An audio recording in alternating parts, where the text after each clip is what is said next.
คนพบสุขล้นทันใดมีพระธรรมนำชัยเป็นหลักน้อมนำแนวทางฟังธรรมสู่ใจให้รู้ปล่อยรู้วางพระจานทางสุขสันต์รู้เท้าว่าทันใจเป็นสุขทุกคืนวันดังสร้างสวรรค์เพราะมีธรรมนำใจ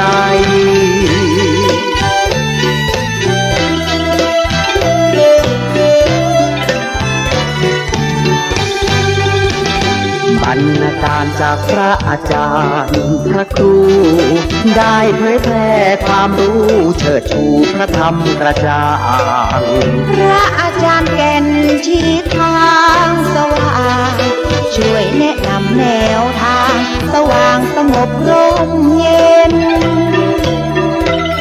เชิญท่านมาฟัง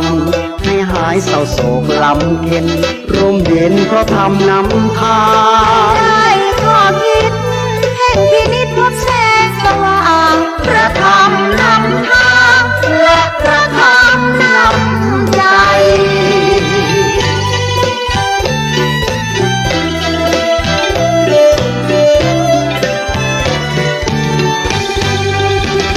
พระอาจารย์ท่านได้สืบสานมั่นคงพระครูประหลัดกิตติพงศ์มีจิตจำนงกล้าแก่วัดสันขยอมอำเภอสันทรายเผยแพร่โดสดไม้สักงามแท้และดูเป็นทรงล้านนาธรรมะสู่ใจให้ท่านได้ห่างโรคภัยพบสุขสดชื่นรักษาหลักคิดหลักธรรมมีพลังเก่งกล้าเชิญฟังเถิดนะธรรมะธรรมาสู่ใจ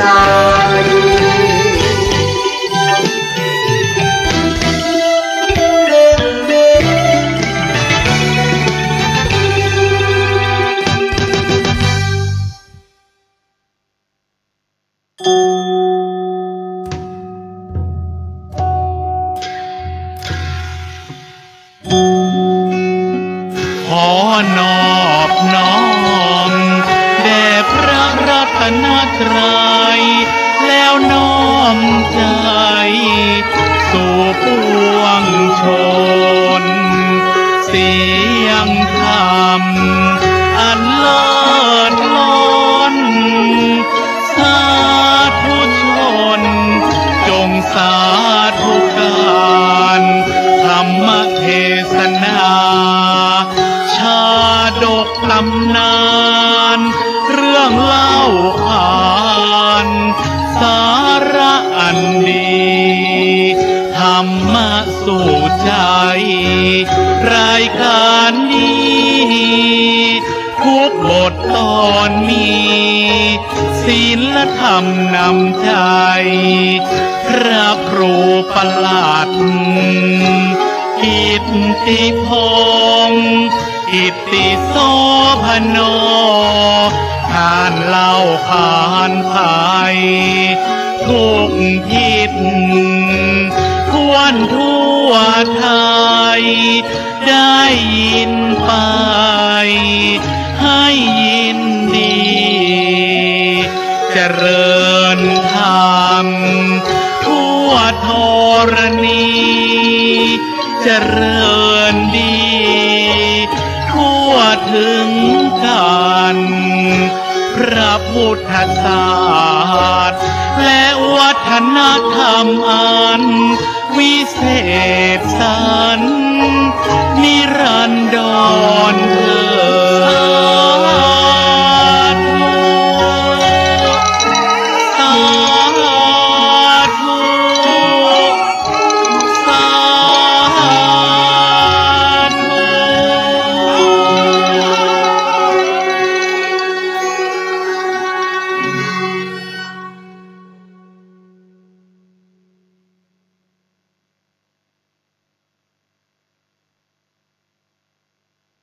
Thank you.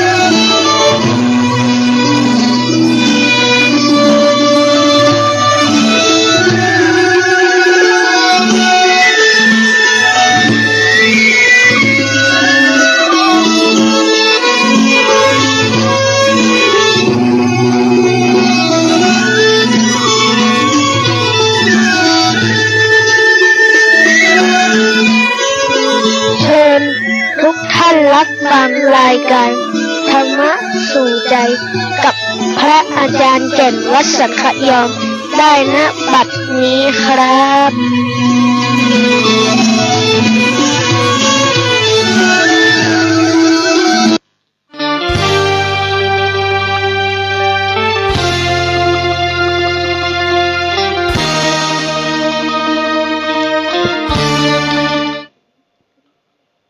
ธรรมะสู่ใจ ยามเที่ยงวันมาแล้ว เสียงดังแจ้วแจ้วมาแล้วเสียงธรรม ธรรมะสาระเรื่องเก่าเรื่องหลัง เตสนานัง นามธรรมพระเจ้า ตำนานโบราณนมนานเจ้า เอามาก้อนไกใจความสัพเพเหระสิ่งใดละหลวมรวบรวมใจความมือที่แจ้งเล่าเก่าเล่าใหม่ขยายให้แจ้งด้วยแสงแห่งธรรมะนามธรรมคำสอนล้วนมีสาระได้นำมาแจกแจงหู้แล้วหู้แถมเอาโจงเป็นป้อยบ่ฮือได้มอยดังพร้อยตั้งใจฟังพ่อนานพ่อน้อยแปลงใจดังตันอ้อยคอยฟังธรรมะสาระย่อมบาลาหลังขอเชิญชวนฟัง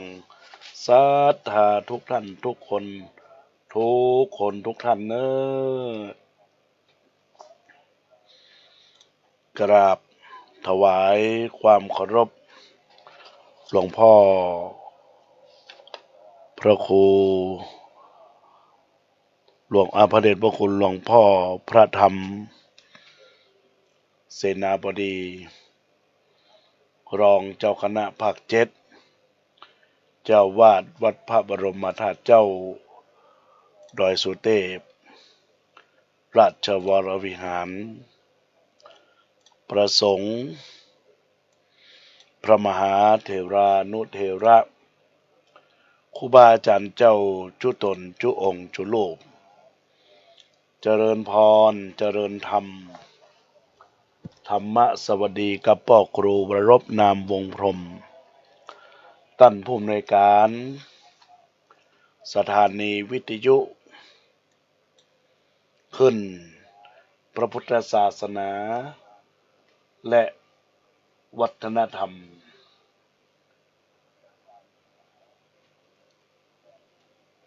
รายการธรรมะในโอกาสช่วงเที่ยงวันนี้ก็ต้องขอบพระคุณในเมตตาปรมีธรรมของท่านเจ้าพระมหาประสิทธิ์ประสาธิโกท่านผู้รับสัญญาณลิงก์สัญญาณจากการเฟซบุ๊กไลฟ์ทุกท่านทุกคนในวาระโอกาสที่มุลาศรัทธาญาติโยมอุบาสกอุบาสิกาทายกทายิกาศรัทธานาบุญทั้งหลายได้รับฟังอยู่ในขณะนี้ก็ต้องยกสิ่งดีงามแห่งการรับสัญญาณ Facebook Live KITTIPONG KITTISOPONGO สู่ขึ้นวิทยุที่มุราศรัทธาญาติโยมได้ฟังนั่นก็คือท่านพระอาจารย์พระมหาประสิทธิ์ประสาธิโกท่านผู้ส่งสัญญาณสู่ขึ้นวิทยุที่ญาติโยมอุบาสกอุบาสิกาทายกทายิกาท่านทั้งหลายได้ตั้งอกตั้งใจรับฟังญาติโยมทั้งหลาย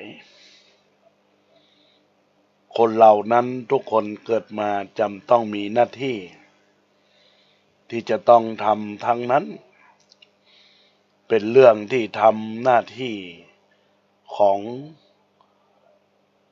แต่ละวัยละอ่อนหรือว่าวัยเด็กก็ต้องมีหน้าที่เล่าเรียนศึกษาได้รับการอบรมจากครูบาอาจารย์จากพ่อจากแม่ที่จะเป็นคนใหญ่ในอนาคต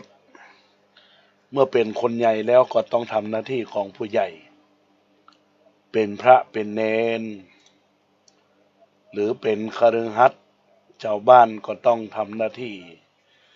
ตามภาวะของตนเมื่อจะย่อลงก็คงเป็น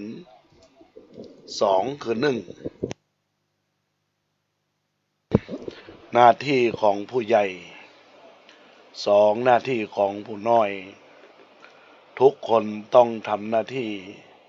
ทั้งสองอย่างนี้แม้จะเป็นผู้น้อยก็ยังจะต้องเตรียมตัวทำหน้าที่ผู้ใหญ่ในวันข้างหน้าถึงข่าวจะทำหน้าที่อย่างไรก็ต้องทำตามหน้าที่นั้นให้เรียบร้อยถ้าหลีกเลี่ยงบ่ทำหน้าที่ของตนแล้วหรือ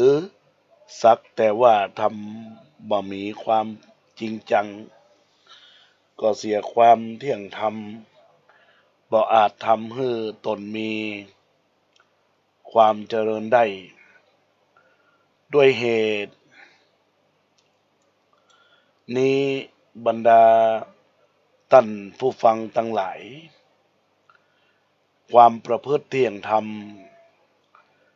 ตามหน้าที่ตามวิถีทาง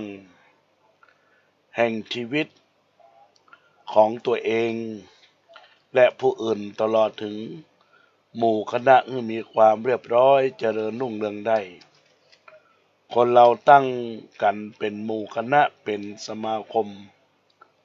ทำกิจการบอกว่าชนิดใดต้องมีผู้ใหญ่ผู้น้อยบังคับบัญชาซึ่งกันและกันผู้ที่สมบูรณ์ด้วยชาติสกุลมีความรู้ความสามารถจัดเป็นผู้ใหญ่ในสถานที่นั้นที่ต่ำกว่านั้นก็ลดหย่อนกันตามหน้าที่ชั้นเป็นลำดับไปต่างคนก็ต่างประพฤติตามหน้าที่ของตนผู้ใหญ่ประพฤติตามฐานะที่เป็นผู้ใหญ่คือบำรุงอัธยาศัยยึดเหนี่ยวธรรมะเป็นบรรทัดฐานธรรมะสำหรับผู้ใหญ่นั้นมีอยู่4ข้อคือเมตตากรุณามุทิตาอุเบกขารวมก็เรียกกันว่าพรหมวิหารธรรมคือธรรมสำหรับเป็นเครื่องอยู่ของผู้ใหญ่หรือธรรมเครื่องปฏิบัติของผู้ใหญ่เมตตานั้นก็คือการแผ่ไมตรีจิตสนิทสนมในผู้น้อยคิดจะให้เขาได้รับความสุขความเจริญด้วยความรู้ความสามารถและความประพฤติดีอันเป็นทางให้เกิดลาภยศสรรเสริญรักษาตนให้รับความสุขโดยสดสดีคุณธรรมข้อนี้เป็นเครื่องบำรุงอัธยาศัยและน้ำใจให้มีความเอื้อเฟื้อเผื่อแผ่ซึ่งกันและกันเป็นมลทินหรือมลทินคือกิเลสเครื่องเศร้าหมองกล่าวคือความโกรธความอาฆาตความพยาบาทให้บรรเทาเบาบางลงไปกรุณาก็คือความคิดสงสารผู้ที่มีความทุกข์ยากลำบากยากเข็นคนเข็นเมื่อได้เห็นคนหรือสัตว์ได้รับความลำบากเพราะโรคภัยก็ดีเพราะอันตรายอื่นๆก็ดีหรือสึกสงสารคิดแก้ไขช่วยเหลือโดยทางที่ชอบที่ควรคุณธรรมข้อนี้เมื่อได้บำเพ็ญให้ถูกต้องบำเพ็ญให้เป็นไปย่อมพ้นเลย เสียซึ่งเวรและกรรมซึ่งเวรและภัยปราศจากเบียดเบียนซึ่งกันและกันและประสบผลคือความสุขในทุกสถานประการต่อไปมุทิตาคือความพอยินดีในเมื่อผู้อื่นเขาได้ดีด้วยความหมายก็คือมีความชื่นบานใจในเวลาที่เขาได้รับความดีมีความเจริญด้วยการความรู้ความสามารถและได้รับยศก็พลอยชื่นชมยินดีตามคุณธรรมข้อนี้หากมีอยู่ในใจและย่อมลาบปรามเสียได้ซึ่งความอิจฉาริษยาในความดีของผู้อื่นเมื่อเห็นเขาได้รับความดีแล้วอดทนอยู่บ่ได้คิดคุ้นเคืองงุ่นง่านไปต่างๆนานาความริษยานี้เป็นโทษทำลายความเจริญแห่งหมู่คณะบั่นทอนความสามัคคีทำให้หมู่คณะมีความเสื่อมแตกลำทำลายแม้แต่ตัวเองก็เสียผู้เสียคนเพราะเมื่อความอิจฉาริษยาเกิดขึ้นในโลกเกิดขึ้นในใจย่อมทำกลุ่มจิตให้วิปริตไปต่างๆด้วยอาการอันวุ่นวายคิดหาอุบายทำลายเขาโดยทางทุจริตคิดส่งเสียดยุยงแม้โดยเหตุที่บ่มีมูลแห่งความจริงจัดเป็นความชั่วร้ายประเภทหนึ่งซึ่งคนเราควรหลีกเว้นในการที่ห่างไกลประการต่อไปก็เรื่องของอุเบกขาการวางเฉยถ้าคิดเพลิดเพลินดูเหมือนว่าเอาใจออกห่างใครจะเป็นอย่างไรก็ช่างดุจคนใจเกิดความจริงบ่ได้หมายถึงอย่างนั้นตามรับคำว่าอุเบกขาหมายถึงการวางตนเป็นกลางบ่เข้าข้างโน้นบ่เข้าข้างนี่ผู้มีหน้าที่ปกครองผู้บริหารหมู่คณะผู้รักผู้ใหญ่ก็จะต้องประพฤติตนสม่ำเสมอเมื่อใครประพฤติดีก็ชมเชยยกย่องตามความดีเมื่อใครประพฤติชั่วก็ต้องตำหนิลงโทษตามความผิดบ่ทำตนบ่ทำตนบ่ทำตนที่ทำให้ผู้อื่นเดือดร้อนญาติโยมแล้วท่านทั้งหลาย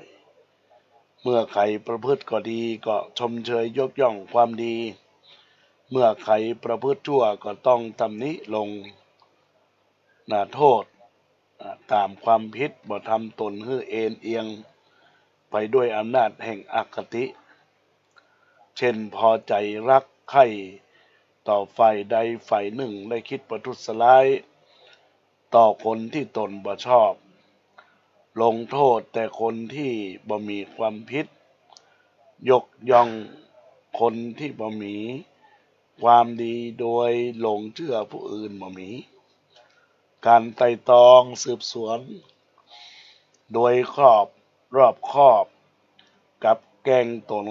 ผู้อื่นมีอำนาจบ่อาจทำหน้าที่และภารกิจคือเตี่ยงทำการเป็นผู้ประพฤติตนสม่ำเสมอบ่เชียนแชด้วยอคติดังที่กล่าวไว้ก็ชื่อว่าเป็นอุเบกขา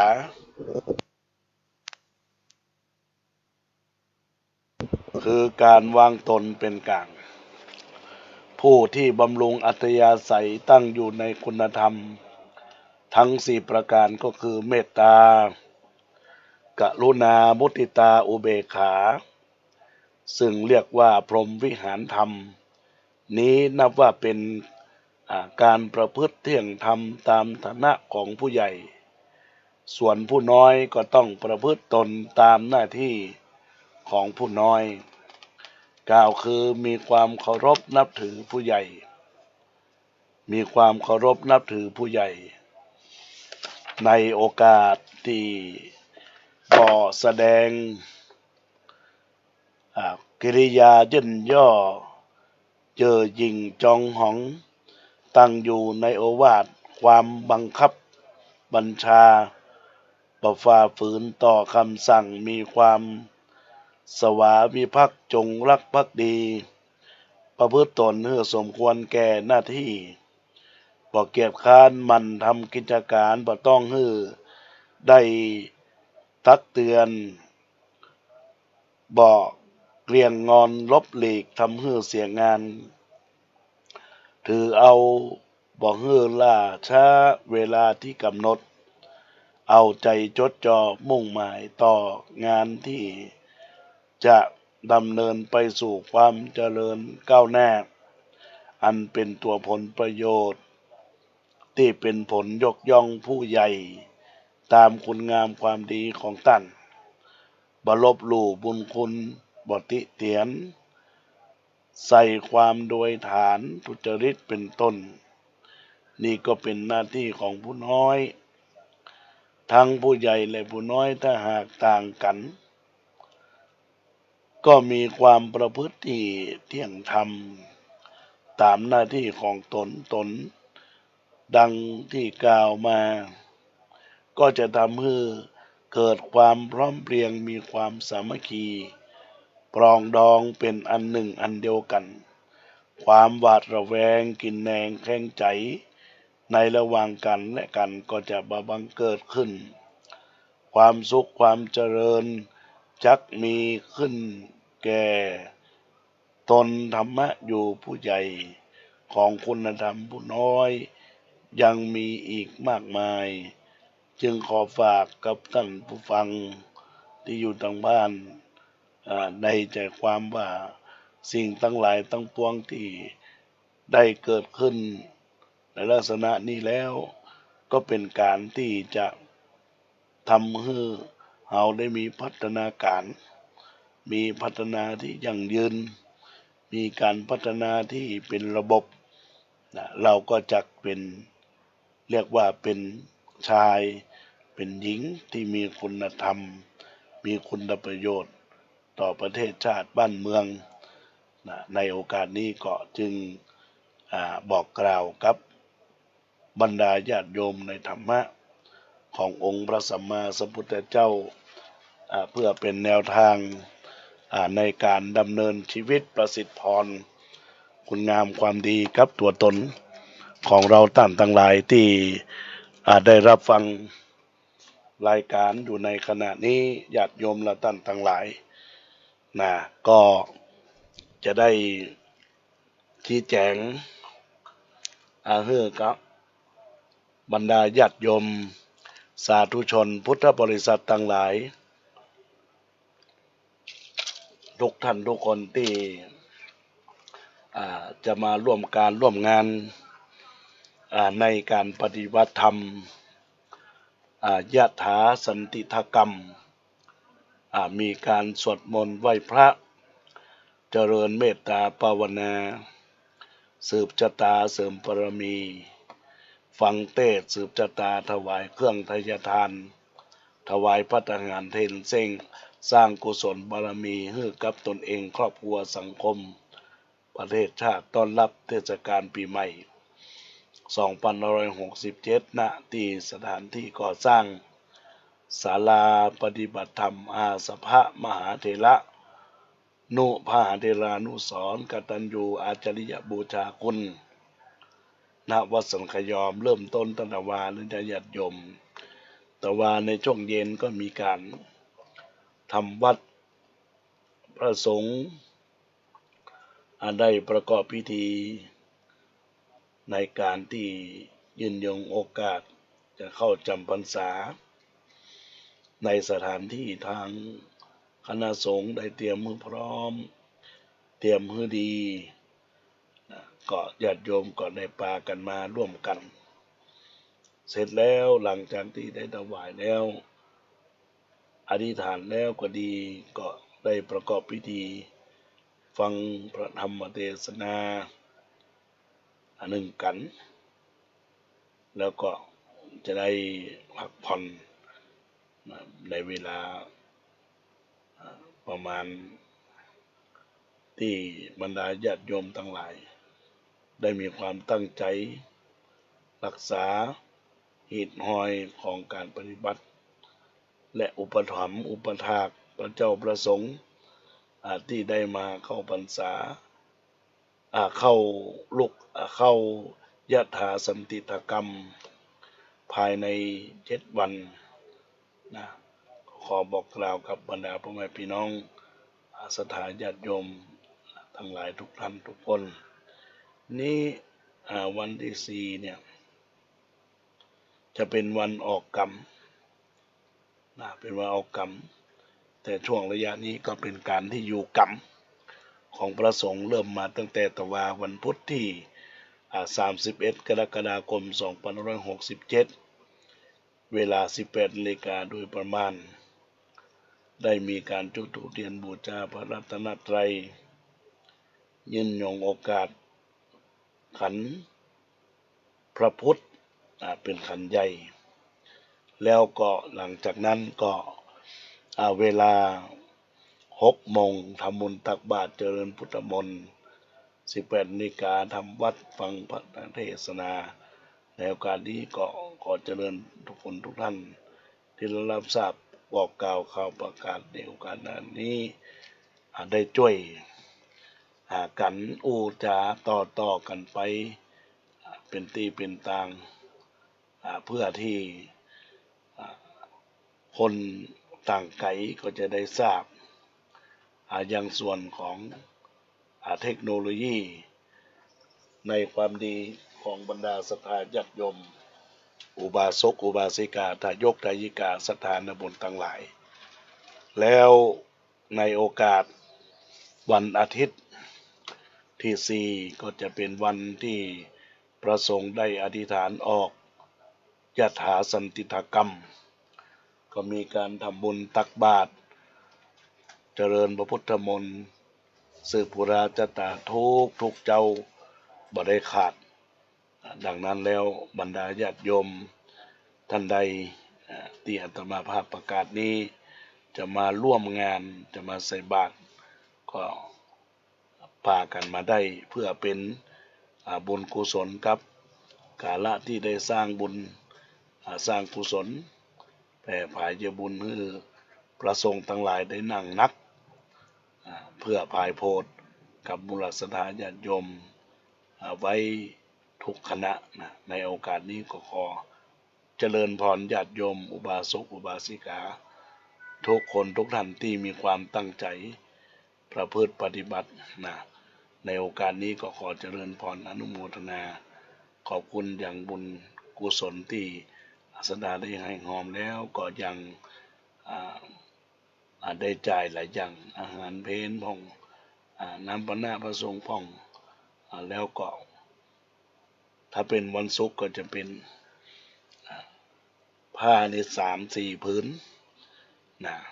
ถ้าหากว่าญาติโยมและท่านทั้งหลายมีความตั้งใจในโอกาสมันออกก็จะได้ให้ศรัทธาญาติโยมมาร่วมกันสร้างบุญบารมีในการให้ทานสร้างบุญบารมีในการภาวนาสร้างบุญในการที่จะสืบชะตาถวายเครื่องไตรทาน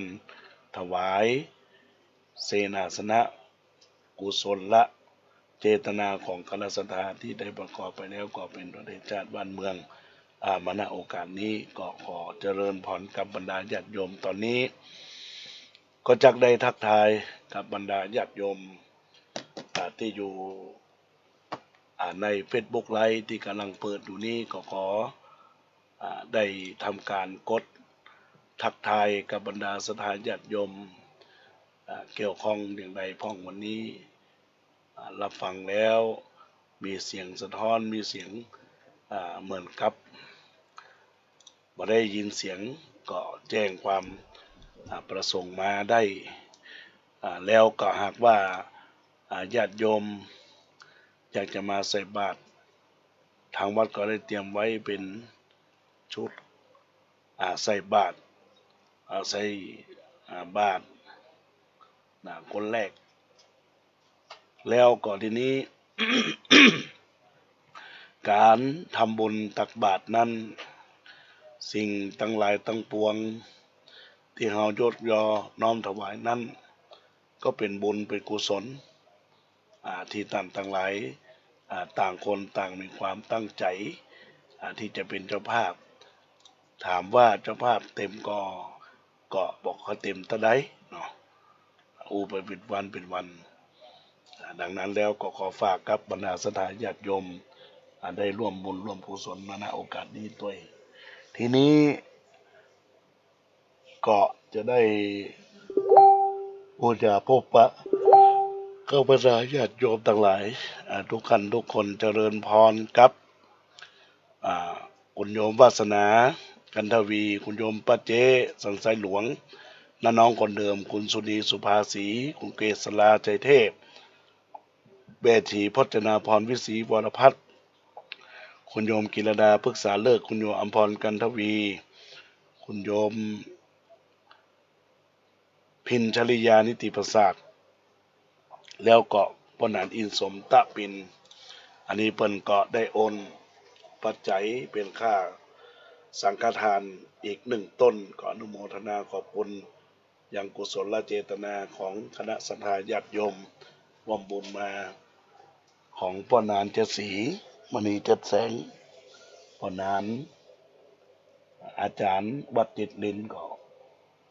ถวายตามสมควรแต่ฐานะลูก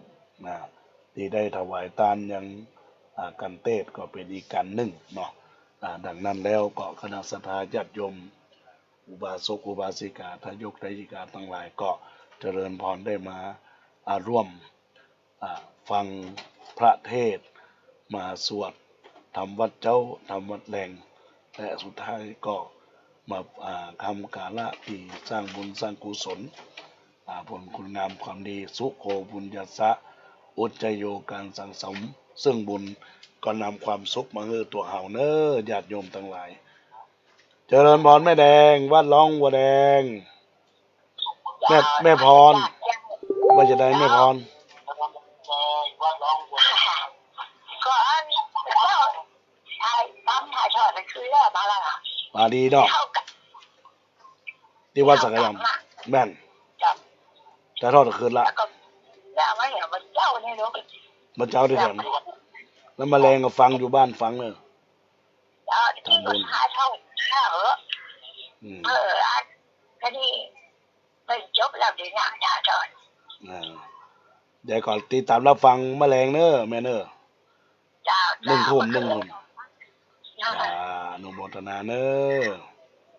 ธรรมสกัดเจ้า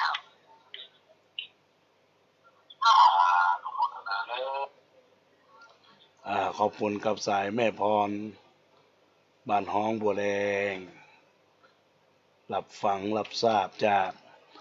การไลฟ์ Facebook ของขึ้น 104.50 ในโอกาสนี้นะ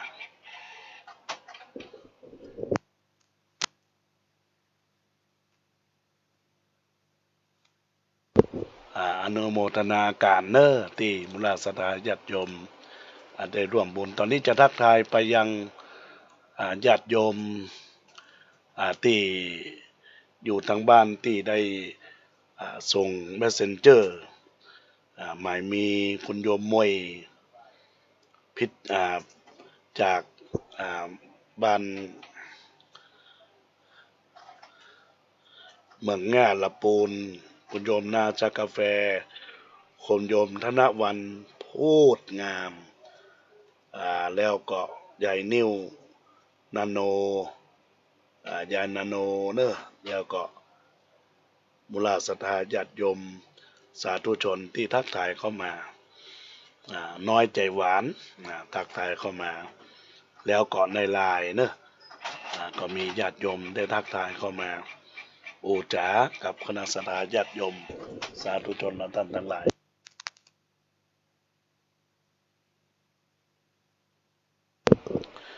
ก็มูลศรัทธาญาติโยมเนอะในไลน์ก็มีญาติโยมที่ได้ทักทายเข้ามาในโอกาสนี้ก็มีกลุ่มฟังธรรมะแม่เอ้ยสูติวงศ์ฟังจากวิทยุมาร่วมบุญนะแม่เอ้ยเนอะอยู่ใกล้กันนี่นะแม่ย่อยนี่นะมาร่วมบุญร่วมกุศลมาใส่บาตรมาทำการฟังเทศน์เนาะอนุโมทนาขอบคุณตอนนี้เปิดสายหน้าไมค์เนอะญาติโยมทั้งหลายที่เบอร์โทรศัพท์0962629694ต้องขออนุโมทนาขอบคุณกับแม่จันสีป้อนานประพัฒแม่จันสีบ้านสันประซักหันแก้ววัวลายหันแก้วหางดงได้ทักทายเข้ามาในโอกาสนี้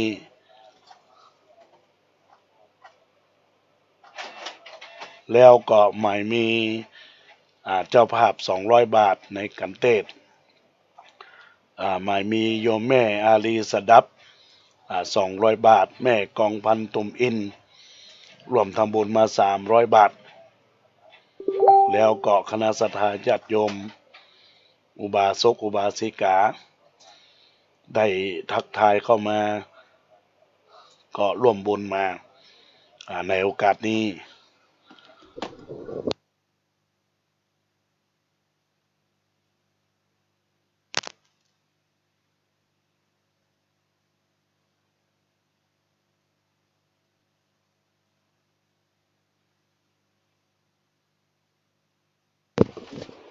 บรรดาญาติโยมอุบาสกอุบาสิกา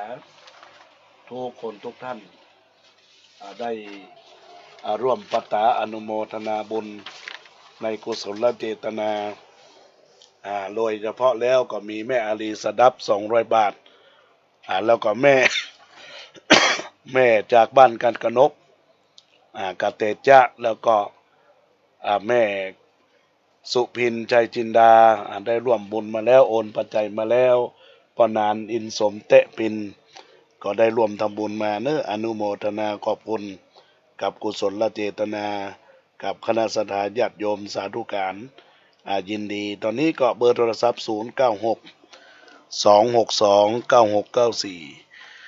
ท่านใดอยากจะร่วมเป็นเจ้าภาพปุจจากันเทศในโอกาสนี้ก็เจริญพรกับมูลศรัทธาญาติโยมสาธุชนพุทธบริษัททั้งหลายทุกท่านทุกคนที่รับฟังอยู่ในขณะนี้ตามจิตเจตนาศรัทธาตามวักมาหาได้ในโอกาสนี้ก็อนุโมทนาดีกับทุกคนทุกท่านเทรนเนอร์ที่ได้ร่วมบุญสาธุการยินดีในน้ำจิตน้ำใจของมูลศรัทธาญาติโยมสาธุชนทั้งหลายทุกท่านทุกคนที่ได้ทักทายเข้ามาในโอกาสนี้เจริญพรแม่แสงล่าขันแก้วธงรักว่าจะได้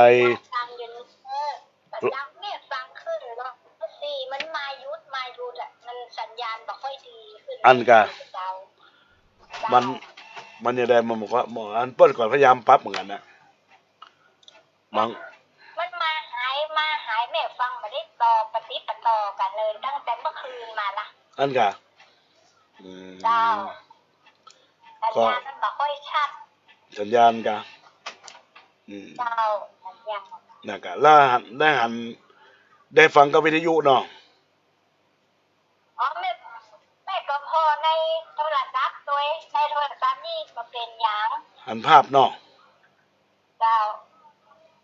เนาะอนุโมทนาอันกันโอเคเนาะอนุโมทนาขอบคุณเนอะเดี๋ยวจะได้วันที่3เนอะจะไปนะไปแวะตอนบ่ายกันต้องคงแล้วพวกมาเนาะโอเคเนาะอนุโมทนาขอบคุณเนอะแม่สาธุนะอนุโมทนาขอบคุณยินดีเจ้าค่ะขอสาย ที่สองของรายการได้ทักทายเข้ามาในโอกาสนี้ญาติโยมท่านใดอยากจะร่วมบุญกุศลกับกับการสร้างบารมีธรรมสร้างบารมีมนต์ในโอกาสนี้ก็เจริญพรได้เป็นกุศลและเจตนาก็รับฟังจากขึ้น104.5 สูงก็คงจะฟังเนาะญาติโยมท่านใดที่รับฟังแล้วก็อนุโมทนายินดีกับทุกคนทุกท่านท่านใดอยากจะร่วมบุญก็เชิญเข้ามาได้เจริญพรแม่ครูเหรียญทองจันทีไหว้ศาลเจ้าแม่จะมาเมื่อใดวันที่3เนี่ยเจ้าที่3เมื่อใดมาเจ้ากะเจ้าจะมาใส่บาตรให้ตันอยู่แต่เจ้าฟังว่าเพิ่นเอา7 โมงเพิ่นยังบ่เริ่มเดี๋ยวรอสถานนะกะรอสถานหนาวอยู่นอกเพิ่นเนี่ยจะมา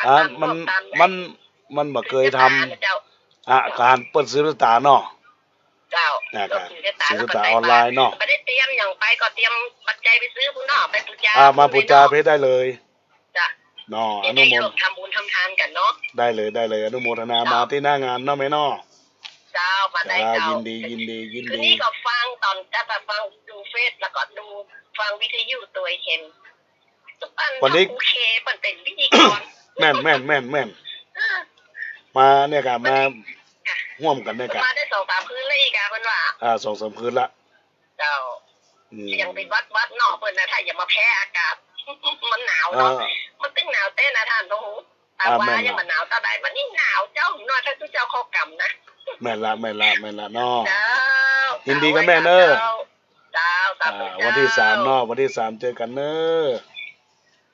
เจ้า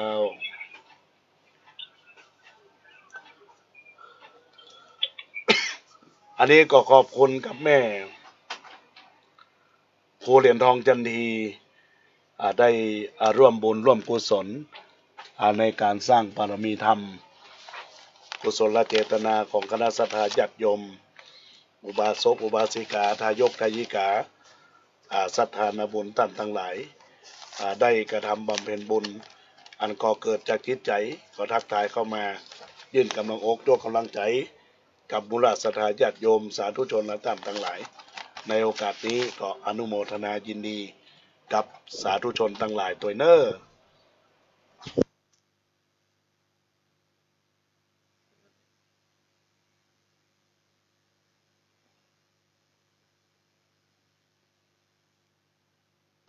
ก็อนุโมทนาขอบคุณเนอท่านใดอยากจะร่วมบุญร่วมกุศลในโอกาสนี้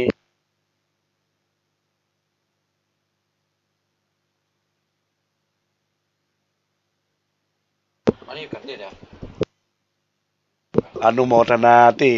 มูลศรัทธาญาติโยมถึงแม้ว่าจะมีงานญาติหาสันติธกรรมหรือว่าเข้ากรรมของพระสงฆ์อาตมาภาพก็มาจัดรายการอยู่นะเพื่อที่จะได้ประชาสัมพันธ์การงานในโอกาสที่มูลศรัทธาญาติโยมสาธุชนและท่านทั้งหลายได้สร้างบุญสร้างกุศลและเจตนาอันเกิดจากจิตจากใจที่เราท่านทั้งหลายได้ตามวักมาหาได้ตามกุศลที่ก่อให้เกิดมีงานนี้ถ้าหากว่า บ่ได้แรงศรัทธาบ่ได้บุญกุศลก็คงจะบ่ได้สร้างให้สำเร็จเสร็จสิ้นไปอันนี้ก็ญาติโยมเนอะสังฆทานในการออกกรรมนั้นประมาณ21 รูปชุดละ 2,000 บาทจำนวน21 ชุดสังฆทานกันใหญ่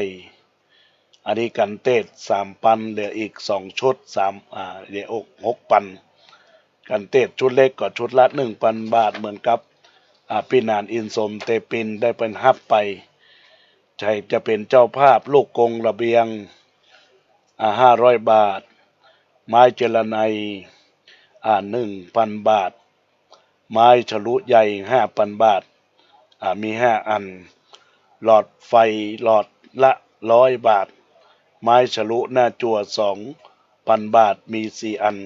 ไม้ฉลุหน้าบันเม็ดละ300 บาท แผ่นน้ำย้อยเม็ดละ300 ไม้ฉลุเล็ก3,000 บาทมี2 อันอันนี้ก็เป็นรายการของทาง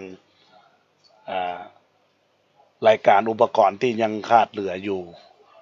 แล้วก็ศรัทธาอยากจะมาเป็นเจ้าภาพโฮงตาลอยากจะมาเป็นเจ้าภาพโฮงตาลก็เจริญพรญาติโยมสาธุชนหลอดไฟนั้น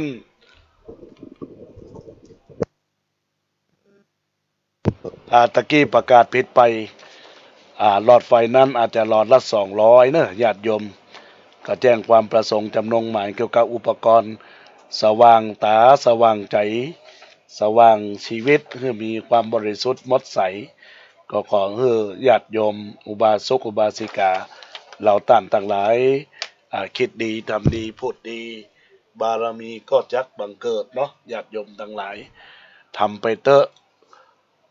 บุญกุศลหมักบวงหลงไหลจักได้สบายเกิดสุขไปปักหน้านะในโอกาสนี้ใครจะร่วมเป็นเจ้าภาพกันเทศก็ตามเจตนา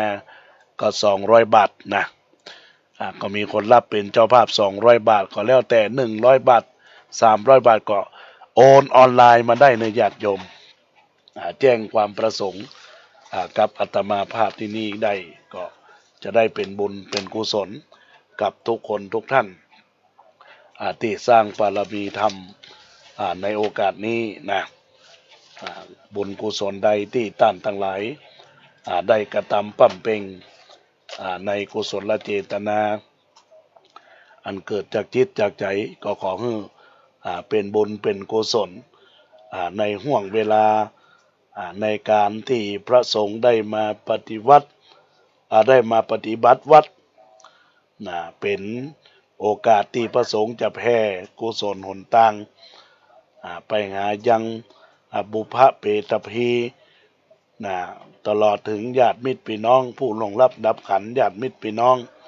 อดีตเจ้าวาดอดีตผู้ก่อสร้างห้างแผง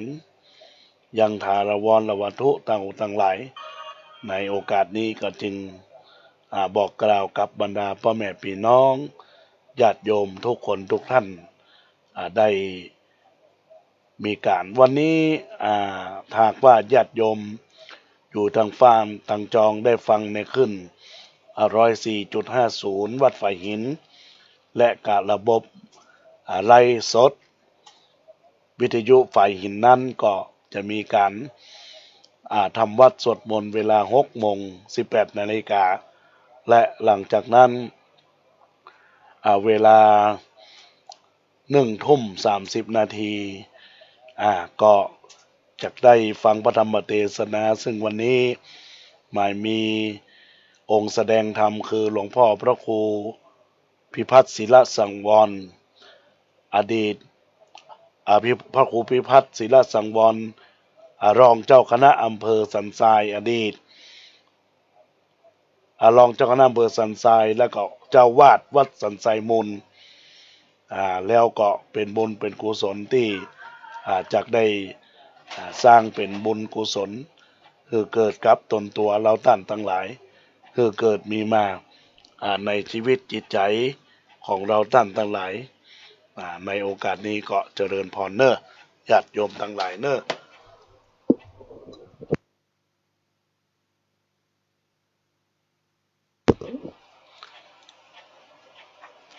แล้วสำหรับคืนวันที่2พรุ่งนี้ช่วงค่ำยามคืนก็จะมีการแสดงธรรมโดยท่านพระอาจารย์ปฏิการดนัยนันทธรรมิโกหรือครูบาดนัยวัดม่อนได้มาเป็นองค์แสดงพระธรรมเทศนาในโอกาสบัดนี้ก็ขอเจริญพรญาติโยมได้มาฟังคือสุดท้ายก็ท่านพระครูปรัตนงค์หรือท่านพระครูใหม่พระครูวิโรธชยพร ได้มาเป็นองค์แสดงพระธรรมเทศนาในโอกาสบัดนี้ทุกคนทุกท่านตั้งอกตั้งใจในบุญบารมีที่จะก่อเกิดจากความสุขความเจริญก้าวหน้ารุ่งเรืองแห่งชีวิตประสิทธิ์พรความดีปัจจัยที่ญาติโยมโอนมาอาตมาภาพก็นำไปปักต้นนะเนอะเป็นต้นกันเทศอนุโมทนาด้วยกันเนอะญาติโยมทั้งหลายตอนนี้ก็ยังมีโอกาสเวลาเนอะ096 262 9694 096 262 9694วันนี้ก็ขอให้มีโชคมีใจพบกับมิตรกัลยาณมิตรที่ดีบอกกล่าวกับบรรดาอุบาสกอุบาสิกาทายกทายิกาท่านทั้งหลายที่ตั้งอกตั้งใจรับฟังพระธรรมเทศนาบรรณาการในโอกาสนี้ก็เป็นค่ำเป็นคืนไปเนอะญาติโยมในโอกาสนี้ก็ขอให้บรรดาญาติโยมมีความตั้งใจระลึกถึงคุณงามความดีทำความดีให้นักญาติโยมทั้งหลายดังนั้นแล้วก็ขอฝากกับบรรดาญาติโยมในโอกาสบัดนี้ที่บรรดาญาติโยมสาธุชนทั้งหลายได้กระทำบำเพ็ญบุญอันก่อเกิดจากจิตใจนะญาติโยมทั้งหลายก็อนุโมทนาขอบคุณในกุศลและเจตนาของบรรดาศรัทธาญาติโยมในโอกาสตอนเจ้าตอนเพลญาติโยมก็ได้มาเป็นบุญเป็นกุศลร่วมบุญร่วมกุศลในโอกาสสร้างความดีนะก็ความดีนั้นก็บ่หายไปไหนจะสืบสานปฏิบัติไปเพื่อเป็นความดีในชีวิตของคนเราท่านทั้งหลายอันก็เกิดจากบุญกุศลหากว่าญาติโยมมาสร้างบุญสร้างกุศลไว้ตอนนี้เราจะไปสร้างตอนไหนจะอยู่เวลาใดตัดใดอยู่ที่ไหนก็ต้องสร้างบุญเฮาหลีกพ้นจากบุญไปบ่ได้บุญเป็นเครื่องนำให้เฮาเกิดความผาสุกบุญนำให้เฮาเกิดสู่สวงสวรรค์ชั้นฟ้า16ชั้นฟ้า16ชั้นดิน16ชั้นฟ้า15ชั้นแผ่นดิน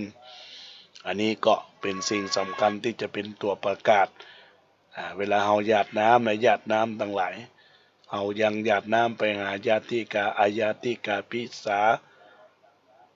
ปิสามันดาเปบันดาพิตาไปหายังครูบาอาจารย์ไปหายังเทวดาไปหายักษ์ทั้งหลายนี่แหละมันมีความหมายของมันเพราะฉะนั้นถ้าหากว่าเฮาบ่สร้างสรรค์ความดีมันก็จะหายไปเนอะญาติโยมทั้งหลายดังนั้นก็ขอฝากกับบรรดาญาติโยมพ่อแม่พี่น้องในโอกาสนี้ก็จะได้ขอจากลารายการไปก่อนเนอะญาติโยมทั้งหลายเป็นบุญเป็นกุศลที่เราจะได้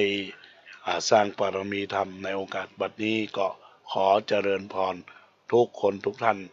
ได้รับฟังการโฆษณาบอกบุญบอกกุศลกับกาละที่เราจะได้สร้างในโอกาสที่ท่านทั้งหลายได้กระทำบำเพ็ญบุญเนอะจากรถ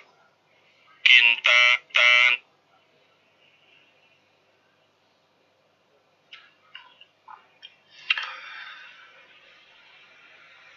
กินตาลหยาดน้ำนาบุญหลวงหลาย